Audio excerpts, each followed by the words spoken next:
बुद्ध की करुणा। बहुत समय पहले जब गौतम बुद्ध अपने शिष्यों के साथ विहार कर रहे थे, एक व्यक्ति उनके पास आया और बोला, गौतम, मैंने आपके बारे में बहुत सुना है, कृपया मुझे मार्गदर्शन दें। बुद्ध ने उसे शांतिपूर्ण मुस्कान के साथ देखा और कहा, बैठो और मुझे बताओ कि तुम्हारे मन में क्या है।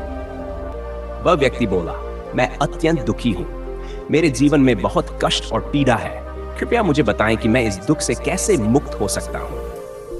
बुद्ध ने उसकी बात सुनी और कहा, दुख और पीड़ा इस संसार का हिस्सा है, लेकिन तुम अपनी सोच और दृष्टिकोण बदलकर इससे मुक्त हो सकते हो। फिर बुद्ध ने एक कहानी सुनाई। कहानी, एक मां की ममता। एक बार की बात है, एक गांव में एक महिला रहती थी जिसका नाम किस्सा गौतमी था। उसका एक प्यारा सा बेटा था, लेकिन एक दिन वह बच्चा अचानक बीमार पड़ गया और मर गया। किस्सा गौतमी का दिल टूट गया। वह अपने बेटे के मृत शरीर को लेकर गांव-गांव भटकने लगी और सभी से प्रार्थना करती रही, कृपया मेरे बेटे को जीवित कर दो।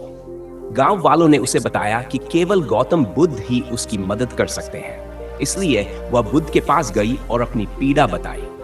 बुद्ध ने उसे ध्यान से सुना और कहा, मैं तुम्हारे बेटे को जीवित कर सकता हूं, लेकिन इसके लिए तुम्हें एक सरसों के दाने लाने होंगे। किस्सा गौतमी ने राहत की सांस ली और पूछा, कहां से लाऊं ये सरसों के दाने? बुद्ध ने उत्तर दिया, तुम्हें ये दाने उस घर से लाने होंगे जहां कभी किसी की मृत्यु न हुई हो। किस्सा गौतमी तुरंत गांव में निकल पड़ी और घर घर जाकर पूछने लगी, लेकिन हर घर में उसे यही उत्तर मिला कि उस घर में किसी न किसी की मृत्यु हो चुकी है। किस्सा गौतमी ने समझा कि मृत्यु जीवन का हिस्सा है और कोई भी इससे बच नहीं सकता।